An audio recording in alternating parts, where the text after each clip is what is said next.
पिछले एपिसोड में हमने देखा कि ऐश और रेवन के बीच दूसरा राउंड भी ड्रॉ हो जाता है। तो अब आगे स्टेडियम में एक खामोशी सी छाई हुई होती है, लेकिन उसके पीछे छुपी हुई होती है एक आग जो एक्साइटमेंट, टेंशन और एंटिसिपेशन को बढ़ाती है। और हर किसी की आंखें बैटलफील्ड पर टिकी हुई होती है, क्योंकि दोनों राउंड्स के बाद अब समय आ गया है फाइनल फेस ऑफ का। पर इस बार ये सिर्फ एक बैटल नहीं, एक टकराव है जो दो लेजेंडरी पोकेमॉन्स के बीच होने वाला है। दो ऐसे पोकेमॉन्स जिनके नाम से ही दुनिया कांपने लगती है। और तभी रेफरी कहता है कि फाइनल राउंड ट्रेनर्स अपने आखिरी पोकेमोनों को बाहर बुलाओ। और फिर उसके बाद ऐश एक गहरी सी सांस लेता है और उसकी आंखों में डेडिकेशन और फोकस की चमक होती है। और फिर ऐश कहता है कि मैं अब चूज करता हूँ मेरे सबसे अच्छे दोस्त डार्कराय को। एक गहरी सी काली स्मोक के बीच डार्कराय साइलेंटली बैटलफील्ड पर अपीयर होता है और डार्कराय के आने से पूरे मैदान में ठंडी हवा चलती है और स्टेडियम का माहौल एकदम सीरियस हो जाता है। लेकिन तभी ऑडियंस को डार्कराय का ऑरा फील हो रहा होता है। लेकिन दूसरी तरफ रेवन ये देखकर कहता है कि इम्प्रेसिव ऐश, लेकिन तुम्हारा डार्कराय सिर्फ शैडो है,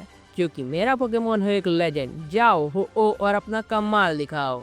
और फिर एक ब्रिलियंट सी रेनबो फ्लेम्स आसमान से गिरती है और हो अपने पंख फैलाकर बैटलफील्ड पर अपीयर हो जाता है। और ऑडियंस हो वो देखकर खड़ी हो जाती है, क्योंकि उन्होंने कभी ऐसा पोकेमोन नहीं देखा होता। और फिर साइलेंट कहता है कि ऐश वर्सेस रेवन और डार्कराय वर्सेस हो ये एक बैटल नहीं, ये एक डेस्टिनी है। और ये एक ऐसी बैटल है जो कहानियों का हिस्सा बनेगी। और तभी रेफरी कहता है कि बैटल शुरू होती है। ऐश सबसे पहले अटैक करता है और कहता है कि डार्कराय डार्क पल्स का इस्तेमाल करो। और फिर डार्कराय एक पावरफुल डार्क पल्स का इस्तेमाल करता है जो सीधा हो की तरफ बढ़ रही होती है। और इस अटैक की इंटेंसिटी इतनी ज्यादा होती है कि पूरा स्टेडियम फील कर पा रहा होता है। लेकिन तब भी रेवन कहता है कि हो सैक्रेड फायर और अपना कमाल दिखाओ। और फिर हो अपनी पूरी ताकत लगाकर सैक्रेड फायर का इस्तेमाल करता है और ये दोनों अटैक एक दूसरे से जाकर टकरा जाते हैं।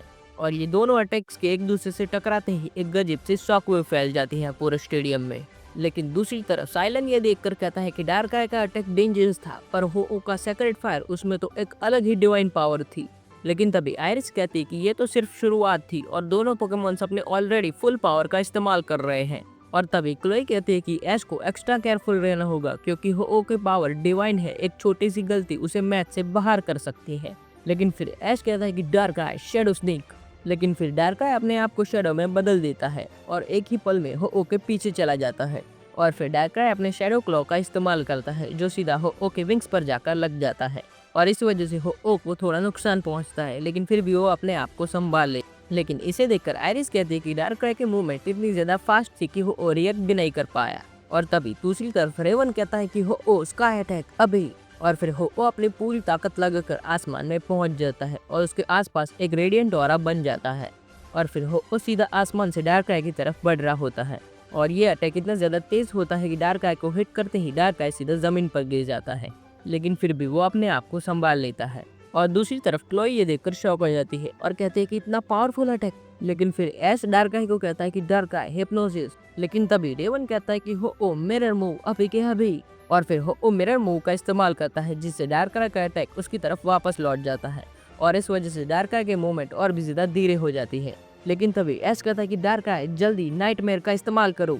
और फिर डार्कराय नाइटमेयर का इस्तेमाल करता है जो हो के माइंड को डिस्टर्ब कर देता है। लेकिन तभी दूसरी तरफ रेवन हो कहता है कि हो ब्रेव बर्ड, लेकिन अपने पूरी ताकत लगाकर। और फिर हो ब्रेव बर्ड का इस्तेमाल करता है और फिर उसके आसपास ब्लू फ्लेम्स चमकने लगती है। और फिर हो अपने फुल स्पीड से डार्कराय की तरफ ब्रेव बर्ड का इस्तेमाल करता है और ये इम्पैक्ट इतना ज्यादा ताकतवर होता है कि पूरी बैटलफील्ड का ग्राउंड क्रैक कर जाता है। और ये अटैक के लगते ही डार्कराय सीधा जमीन पर गिर जाता है, लेकिन फिर भी वो धीरे धीरे उठ जाता है। लेकिन इसके बाद ऐश कहता है कि डार्कराय डार्क वॉइड अपनी पूरी ताकत लगाकर। और फिर डार्कराय एक पावरफुल डार्क वॉइड का इस्तेमाल करता है और फिर डार्कराय के डार्क वॉइड इस्तेमाल करने के बाद हो फिर से डिजी फील करने लगता है और इसके कारण हो का बैलेंस भी बिगड़ने लगता है। और फिर इतनी कड़ी बैटल के बाद दोनों पोकेमॉन्स काफी ज्यादा वीक हो जाते हैं। लेकिन तभी रेवन कहता है कि हो सैक्रेड फायर एक आखिरी बार। और दूसरी तरफ ऐश भी कहता है कि डार्कराय आइस बीम। और फिर ये दोनों अटैक एक दूसरे से टकराते हैं और बैटलफील्ड पर एक एक्सप्लोजन होता है और सब कुछ स्मोक के पीछे छुप जाता है। और तभी क्लोई कहती है कि हम कुछ नहीं देख पा रहे, क्या कोई गिरा। और फिर काफी देर के बाद स्मोक क्लियर होता है, लेकिन दोनों पोकेमॉन्स अब भी लड़ने के लिए तैयार होते हैं। और तभी ऐश कहता है कि डार्कराय फैंटम फोर्स।